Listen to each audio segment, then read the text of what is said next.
Welcome to The Milk, the podcast that pours it all out, the messy, the magical, and the mildly unhinged moments of motherhood and womanhood.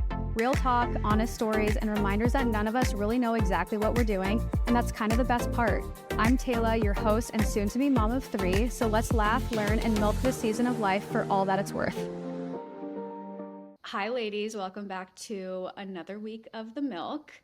This episode is for, I feel like, all the ladies. If you've ever felt triggered in the trying to conceive aisle or just overwhelmed where to start in your pregnancy journey, you are absolutely not alone, and this episode is for you. Today, I have Samantha Diamond with us today. She's the founder and CEO of Bird & Bee, a fertility care brand providing clinically backed supplements and at-home tools for both partners at every stage of the fertility journey. So, Sam, thank you so much for being here. I'm so excited. We had like a little chit chat before, and I was like, wait a minute, I'm taking up all our time of the interview just to chat because she's just such an inspiring person, and I can't wait to dive into your story. So, do you want to give us a little background on who you are and how you ended up sitting here right across from me today? Oh, yeah, it's a winding road how we got here, but you kind of perfectly described where we are today. And how we got here really was, an origin story of me in my 20s and figuring out that I had PCOS as diagnosed by my boyfriend at the time, now husband. That sounds weird. My boyfriend diagnosed my PCOS. He I love was it. in his OBG. Yeah, I know. He was in his OBGYN residency. That's the only reason he knew what PCOS was and that I had it. And as a result of this very early diagnosis, which is actually quite uncommon in somebody's PCOS journey, it usually happens quite a bit later. As a result of this information, we ended up getting married and deciding to start our family earlier than we would have otherwise because we had this information so early on. And he had said, given that you have PCOS, there's probably going to be some fertility challenges at some point in the journey along the way. And we kind of moved through the early stages of growing our family. And I had 2 children. I had some support with ovulation through clinic, getting to that point. And then when it came to trying for our third, that's when I ended up having a miscarriage and then diving into this world of fertility loss and struggle that I had no previous experience with. And so I had this resource with me at home who went from OBGYN to REI, fertility doctor. So I had this resource with me at home that was helping to guide me through the process. And I still felt lost. And in my day job at the time, this was the previous career I was talking about, I was running a marketing agency for beauty brands. And I was working with, all the brands you would see when you're walking down the aisles of Sephora and Ulta and Target. And I realized that I was communicating pretty heavy science as a skincare brand would talk about all the different peptides and ingredients that they have and what type of skin they're for, and hair products and nail products, and realizing that women are very clear through marketing, very clear on what they need for, their outer self and what they need to feel and look great. They're pretty down with their 12-step skincare routine, like no problems there. But when it comes to our reproductive health and our fertility, we did not have that same general base of knowledge at all. And we can navigate at Sephora and we cannot navigate at the clinic. And through this process of me going through fertility with clinic, I was also introduced to our now co-founders, Dr. Tracy Malone and Dr. Jennifer Fitzgerald on the naturopathic side. And I was, through the recommendation of my fertility clinic, I was seeing naturopathic specific fertility doctors who worked with the clinic on an integrative care model. So they would work with the IVF doctors on a holistic plan, because we know that you can not just treat one piece of the person. You need to treat the whole person. There's medication, and then there's also lifestyle. There's food, there's diet, there's sleep, there's exercise, there's supplements, there's things we need to take care of the whole person. And so as I was navigating this and trying to understand and trying to defragment and digging into the science and the words that I didn't understand, I was like, could we not apply the beauty lens to this space that's almost more important? Like, shouldn't we really understand what's happening inside of our bodies, not just how to make our skin look great? Can we not do this together? And so that kicked off the journey to where we are today. How can we get people informed early on? How can we advise them to know when it's time to see a doctor? How can we get them ready for this journey early on, and to hopefully avoid some of the pitfalls I experienced on my way here? I feel like the fertility space needed that, and you don't really notice until you go through it yourself, right? I'm blessed to have easy pregnancies, or like getting pregnant, but I feel like even myself, like, you don't really understand how sterile or like triggering the fertility space is until you've actually lived it yourself. And it feels very like clinical, and it not approachable, I guess is the right way to describe it, and very like hush hush. It's like we know all the hacks and the secrets in the beauty industry, even the packaging, everything seems very welcoming and approachable, where the fertility space feels very overwhelming and kind of disconnected, where it feels like uncharted territory of like, everyone that I've spoken with that is starting fertility, they don't know where to go, or like they will go to a doctor, but it's not full circle of like, oh, here you can work with naturopaths, and like there's not a holistic approach. It's like you start one, then you have to do your own research to get to another. It's almost like you have to connect the dots on your own. And so what I love about your philosophy and everything that you're doing is like you're bringing it all together and making it super approachable, and just, I don't want to say dumbing it down, but simplifying it, right? For women to feel welcomed at whatever phase they're in, if they're trying to conceive or if they're already pregnant. And so you're supporting them at every phase. And yeah, I don't know. It's interesting to see where the space started and then kind of how you and Bird and Bee are evolving in it. Yeah, it is like from a product perspective, when we started, everything looked clinical or just totally outdated. I remember going to shop for my pregnancy test when I was going through this period after loss and trying to conceive every single month.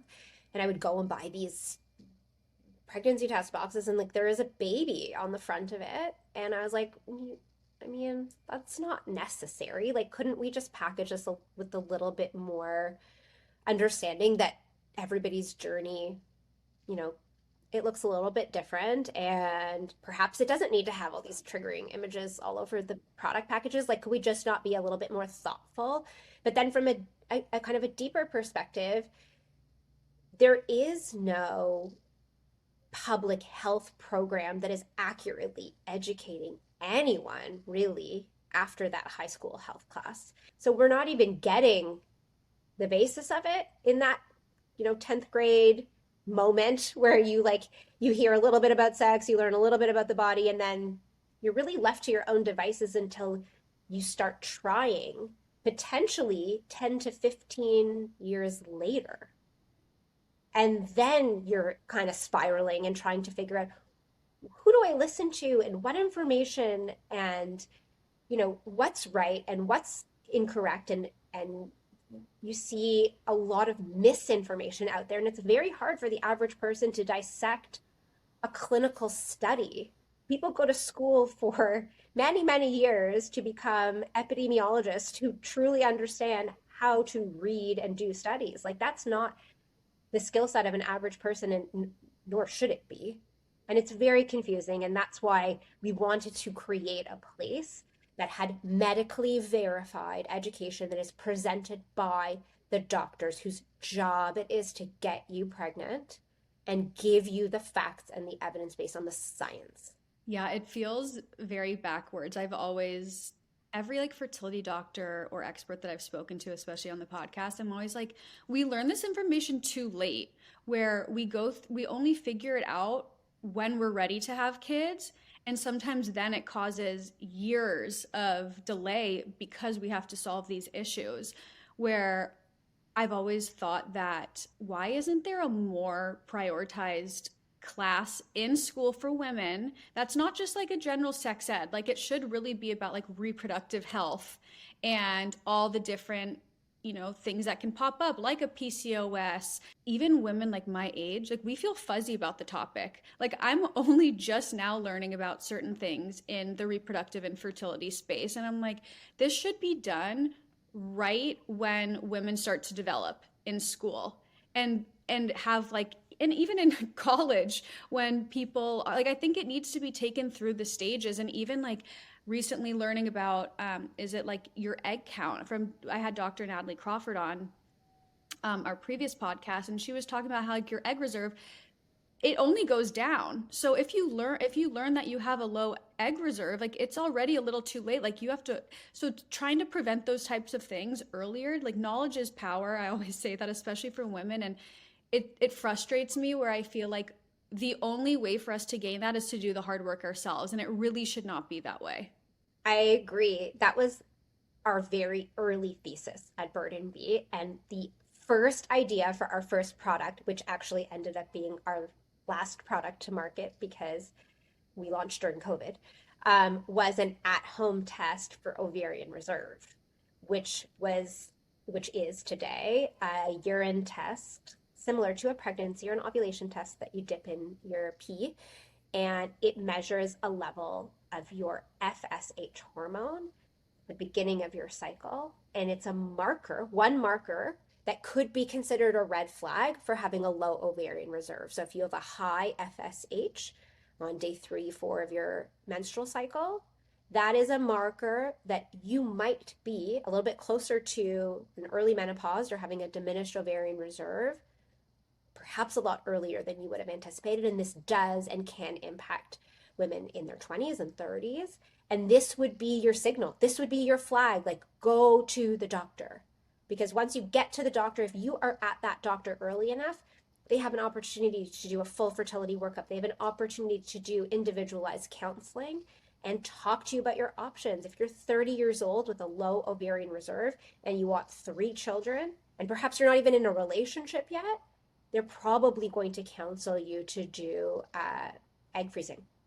And if you hadn't known at that stage to go and see a doctor and you would have waited, 5 years, and at that point you're in a fertility clinic or with a doctor trying to figure things out, like you've just added 5 years of aging to your eggs and you might not have the same outcome as you would have 5 years earlier. So it's all about getting there faster. It's funny, I'm just like listening to you right now. I'm like, gosh, you are such a wealth of knowledge. It's funny knowing that you were in a completely different industry for so much of your life in the beauty industry and PR. So I want to backtrack just a little bit because I need viewers to hear your story of how you made the jump from beauty to Burden Bee, because Burden Bee wasn't just this business idea. It kind of stemmed from a gap that you personally felt in your own journey. How did you make that massive jump to leave everything you knew in the beauty space and decide to just create this business for yourself? And then what was that vision and goal that you had to kind of fix this reproductive health fertility space? Well, I think this probably stems from something I didn't know I was doing at the time, but now am more consciously aware. And I think when things are really easy, I don't think they become, or I don't think they feel as fun anymore, at least for me. And so I had been running my agency for 10 years at that point. And before that, I had been working in-house for a global beauty brand for maybe another 5 or so years. So I had spent a significant amount of time in this space. And it was feeling easy.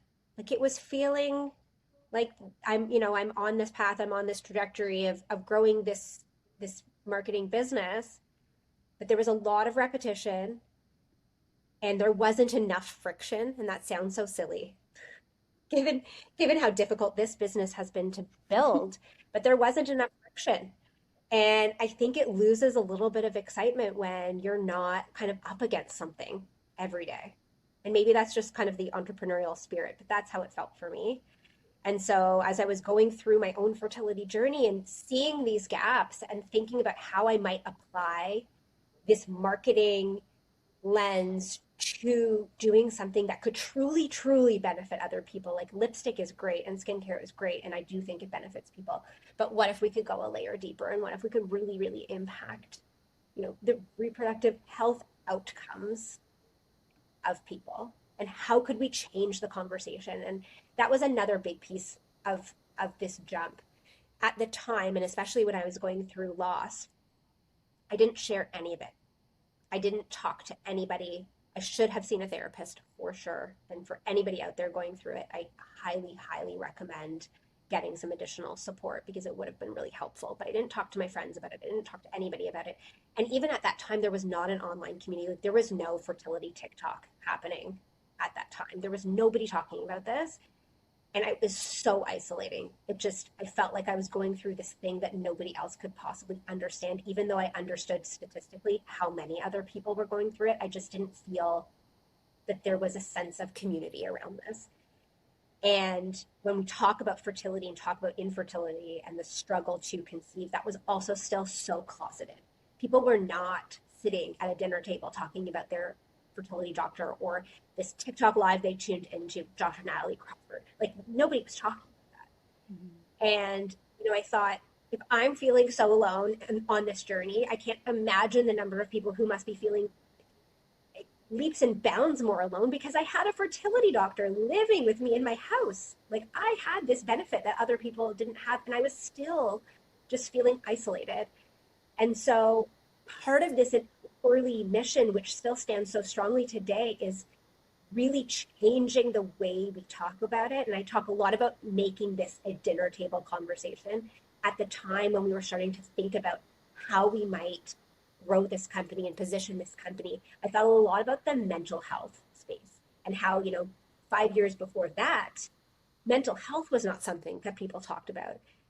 And now, we are talking about our therapists at dinner. We are going out for cocktails and sharing, the most recent Mel Robbins podcast episode that we learned about all these, self-care and self-help tips. We're all sharing, who's your therapist? Would they benefit me? Like, this is very common. We have days dedicated to mental health awareness.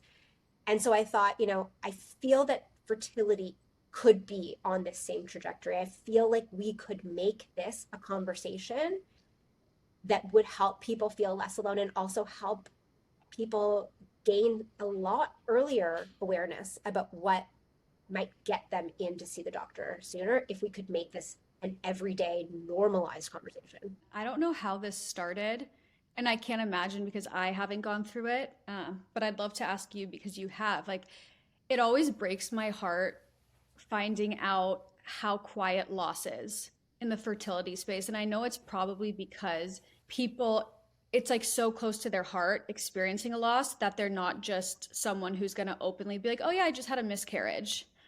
But it just hurts my heart that we live in a society where it is so quiet and people go through it and suffer on their own a lot of the time, rather than like opening up and seeing how much of a support system they could have. One, from family and friends, but also like brands like yours, like the people behind the brands too. Do you think it's changing? Where do you think people are feeling more supported through loss in this time because of what's happening in the industry with things like how you guys are supporting women? Or do you think it's still pretty quiet? And why do you think that is? I think it's definitely changing. One of the tools that we reference often, and we do this through social media and through our other educational platforms, is like how to resource yourself when you're going through it. And so for some people, it isn't something that they're comfortable sharing out loud, but perhaps there's somebody that they know that they can reach out to for that assistance. We talk a lot about the warning signs of like when it becomes, something that you really do need outside support with. Like, what are those warning signs when it turns from sadness and grief into something that resembles more depression, where you really do need outside help to support you? We have actually funded communities and practitioner-led kind of groups where somebody could join free of charge to speak to somebody in a group setting or have a community around them. I think there will always be people who want to process this on their own. And I do think fertility still has, a quiet side. We do get a lot of customers asking us if we have discrete packaging, which we do when shipping. People still are asking, they want to keep this to themselves, this journey to themselves. But there's so many more people who are sharing and who have learned kind of how to ask for support, as well as how to support other people going through it. One of the things that I learned going through this process, and we share quite often from our platforms, is the different ways you can offer help to somebody or someone in your community that might be going through it. We do it a lot from Bird and Bee. If we have a customer that has gone through some sort of loss and tells us, we get a lot of information that they'll write in and share it, or they'll write in and say they need to switch their product back to the Trying to Conceive products because they've gone through a loss. Like, we'll send them a small care package with a handwritten note to let them know that we're just thinking of them, because to receive that kind of kindness when you're going through something like that, I think makes all the difference. For anybody in my life, the one thing I learned from my own experience was to offer very specific help instead of just saying, let me know if I can be there for you, or let me know if I can help. It's more like, I'm going to be dropping off some food for you.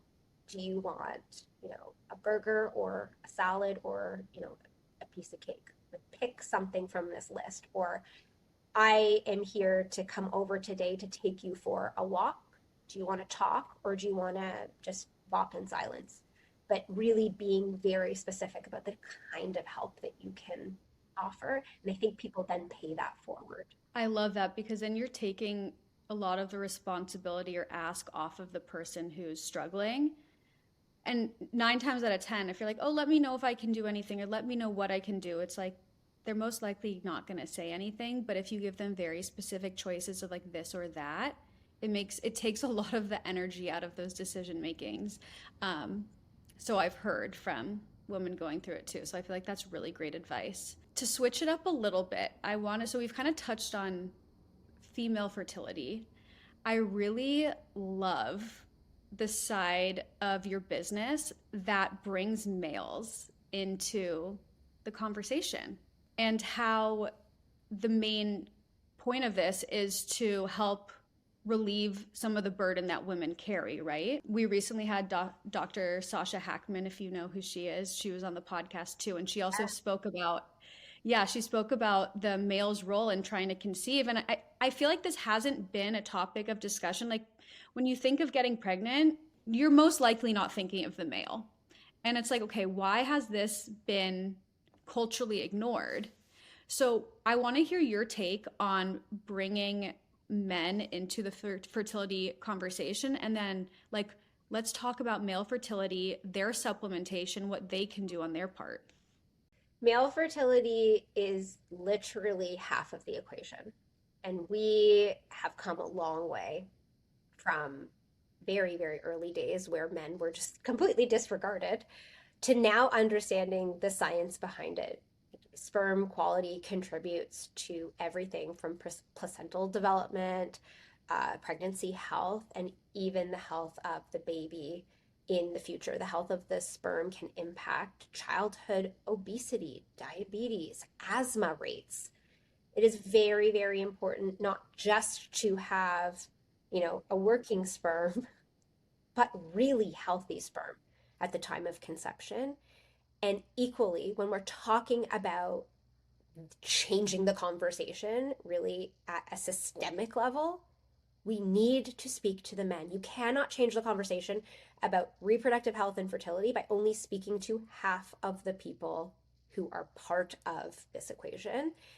And we're seeing this really, really change. And I think in the past 5 years, if I can point to the one thing that has come the longest way, it would be the conversation around the male piece of fertility and how important it is. And this was something, again, from the very, very early days that was so important to us because what we do and have done is based on the science. And the science shows Sperm plus egg equals embryo. And if you don't have healthy sets of both, you are going to run into greater issues and trouble. And so there's many things that men can do to be a part of this. But from an emotional standpoint, when we talk about the burden of fertility, of carrying a pregnancy, of birthing and then feeding a baby, typically the entire journey has fallen on the shoulders of women. And we need men to step up and be a part of this to support the kind of emotional and physical element of how women have been historically navigating this space.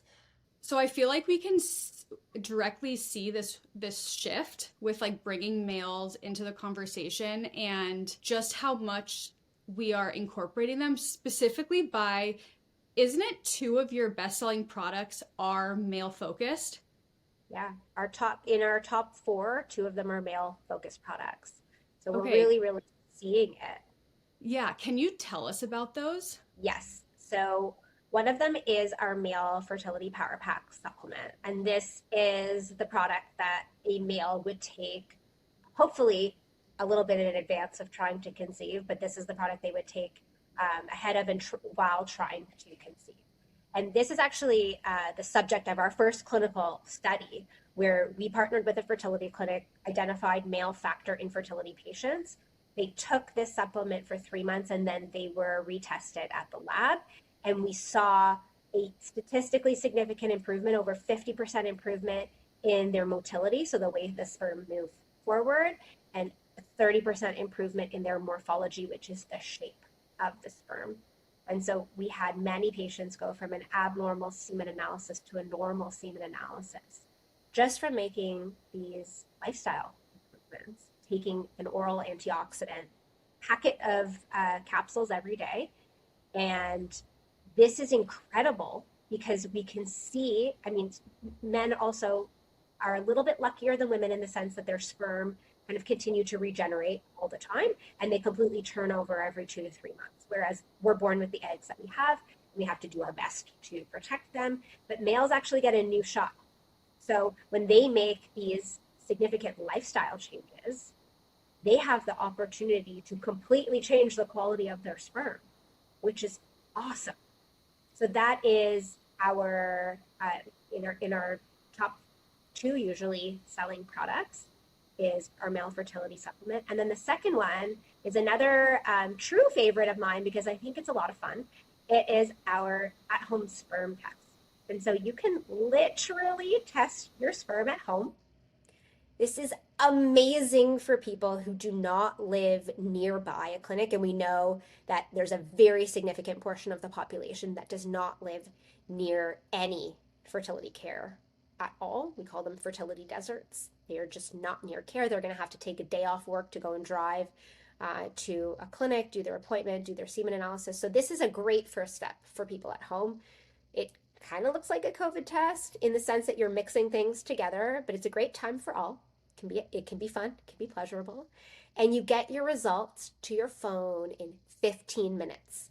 So in 15 minutes, you can find out if you have an issue with your sperm right away, and you'll know, hey, I've got a problem. I'm going to start the supplements, and I'm going to make an appointment with fertility clinic ASAP because we're not waiting. This is what we talk about with red flags. Like, we don't wait.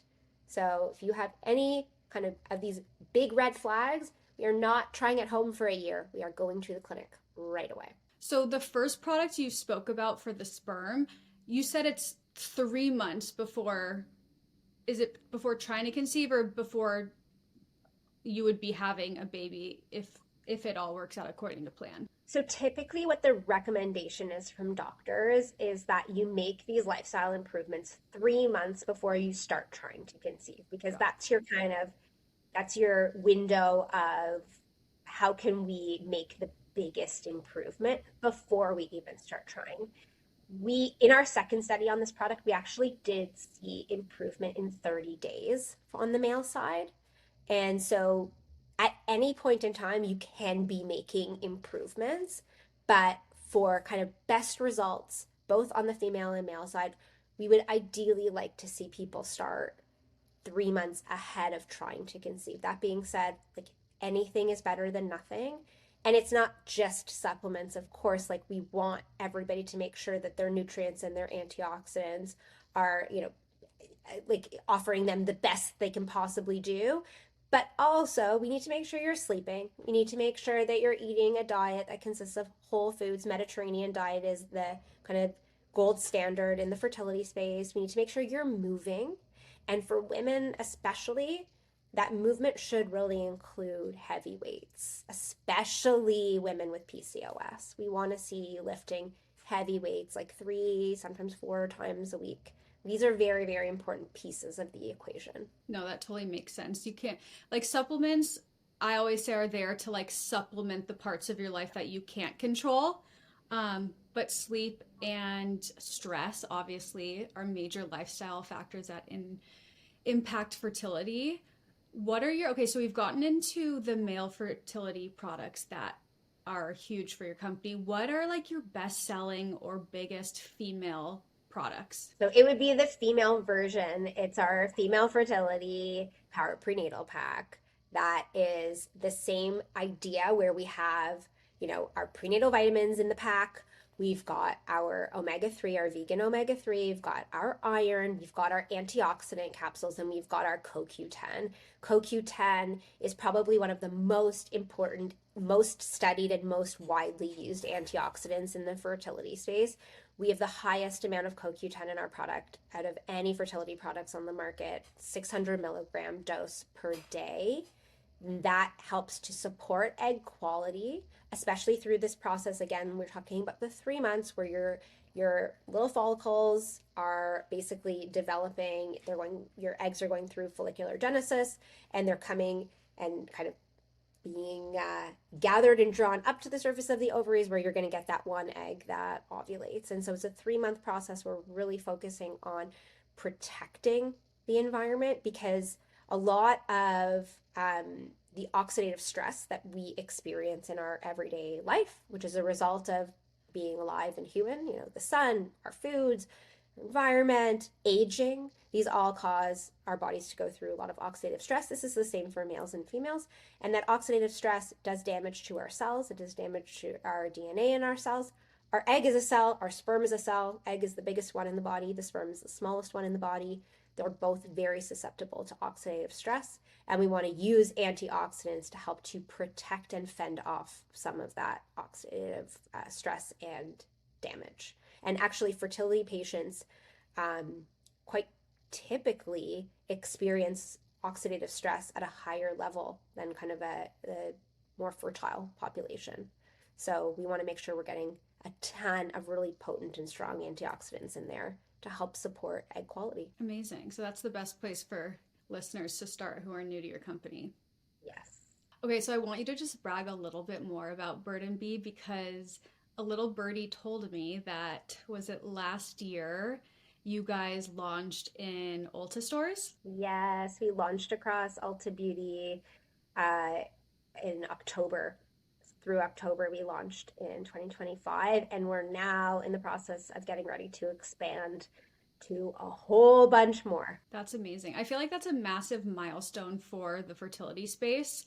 Something that, correct me if I'm wrong, but hasn't really been highlighted in stores like Ulta, correct? No, not at all. And Ulta traditionally is obviously a place where people come to look their best. And they've now expanded their mandate to include wellness, which is so amazing. Like we as women are going to a store to look our best, and now we can go to a store to look and feel our best and be in our best possible health. So they're servicing women from first period to last in the wellness space. We're the only fertility brand in there currently, and we're just thrilled that we're able to have the conversation with folks who are coming into these stores. Like at the street level, we're able to talk about fertility. We're able to help people be more proactive. We've been given the opportunity through Ulta to educate their associates. So their associates are now learning more about their reproductive health. They can communicate that to customers. We're making this thing that was previously closeted, like nobody talked about fertility. It's now sitting on shelves at Ulta, And they merchandised our male fertility power pack next to the female. And that is like my favorite piece of this entire partnership, is that we are recognizing this is a shared journey, and we are highlighting in a female wellness section and a female beauty kind of store that male fertility is part of this conversation. And I love this so much. I always find it so fascinating, the behind the scenes of when brands go into retail space and like why they choose one over the other, because you probably had a few options or different retailers that you had in mind. And just it's interesting to hear the logic of like why you chose Ulta and how it is a shared partnership between the two companies, and you're not just going into anywhere for any reason. At least in my relationship, like I will buy skincare products for my partner, and like he's not going to always just go get what he needs in the male space. It's kind of nice that they're sitting next to each other, where females can be like, look, you're part of the conversation too, I found this right next to mine. And it's a nice way to bring up those conversations, because it could be a little bit of not uncomfortable, but people don't know how to have that conversation with their partners because they've never done it before, of like, so let's talk about your part in this. I loved how you said it's like egg plus sperm equals embryo and baby. So like, why are we focusing so much on the egg and not the sperm? So I feel like it's a great way to also like encourage those conversations between couples. Totally. And regardless of the way your family looks, like you can be a same-sex couple, but you still need an egg and a sperm. And they both still need to be healthy in order for you to have a healthy pregnancy and a healthy baby. Like we want to make sure that regardless of the way your family looks, you are paying attention to the pieces. Are there any other milestones, either in like the fertility space or just within your company and like the Bird and Bee team, that you're most proud of accomplishing the last couple of years? Oh my God, there's so many. If we're talking about product specifically, we launched a fertility safe lubricant a couple of months ago, and it sold out within like 6 weeks. And Ooh. it was so validating because it was something we'd actually been trying to work on for a really, really long time. It took us a long time to get to this product. It has to be very specifically formulated, and it's actually FDA cleared, so it was clinically tested to support sperm. Because most lubricants, most people don't know, most lubricants you actually can't use in a fertility setting, including saliva. Can't use any of those things. And so you need a very specific product in order for it to be compatible for IVF, for embryos, for trying at home. And it was a, just, I guess, like a truly validating to see our customers say, like, oh, we really needed that. Like, thank you so much. It was gone, like, gone. We had to place a new order within, I think, 3 weeks of it being available on our website. We were like, oh my God, we're going to run out. And so we just got our recent order in, I think, last month. So it's back in stock. But that was kind of a moment of like, oh my God, we're really providing something that is useful and that people need. Um, I guess on a personal level, and probably this applies to everybody in our company, we're now seeing Bird and Bee in the wild. And that's been a shift. So it went from being a company where we were always introducing ourselves to being a company where people are coming up to us and showing us their little packets. My co-founder spoke at a conference a couple of days ago, and she said 3 people came up to her from the audience after to show her their packets from their purses. And that is when you kind of know, like, oh, something's changing here. And when I hear, my favorite is when I meet new doctors, whether it's at a conference or kind of wherever out in the world, and they tell me that they're taking it themselves. And I'm like, okay, we've made something really, really special here, where the people whose job it is to get you pregnant are the ones actually taking the product themselves. That's amazing. That's such a big accomplishment for you guys. I'm so happy for you. A thought on when you were talking about the lube. I feel like it's not only like you just said, like your job is to also, help support people in getting pregnant. When I think of lube, at least like in my life now, like a little TMI, but I'm like, I need lube after pregnancy too, when my hormones are all over the place and my libido is low. So it's like a product that also can help support your customers for after as well. For sure. I mean, it can support anybody at any phase.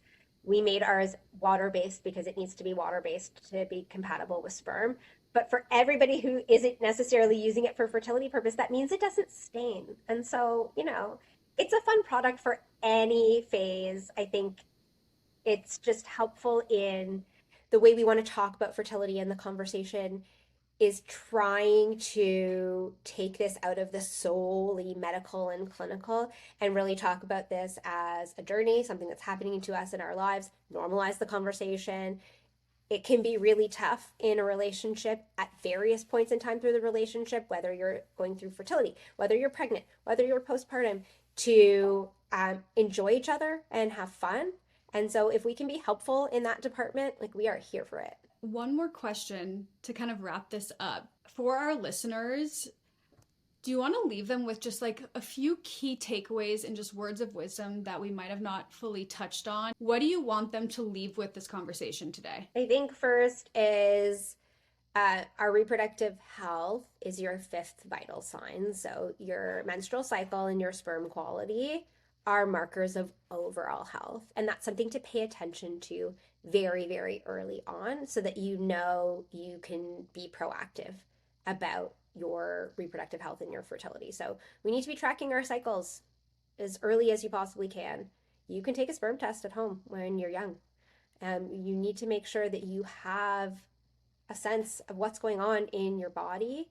And please don't hesitate to ask your doctor important questions that are on your mind. So many people have told me over the years that they either don't feel they have enough time with their doctor or they feel nervous or a burden to their doctor by asking them more questions, or they leave the doctor's office without understanding fully what's been, told to them. Ask for clarification. Like you are only doing yourself a disservice if you don't find out all of the information you can about what is happening in your body. And so if you need another appointment, you can book informational appointments with your doctor.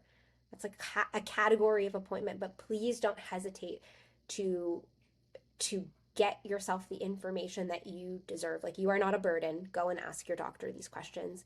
And there are, of course, places and spaces like ours where there is evidence-based scientific information that you can also use to read through and kind of level up that education. So that would be number one, making sure that from a lifestyle perspective, again, that this isn't something that you're starting to address 3 months before you try to conceive.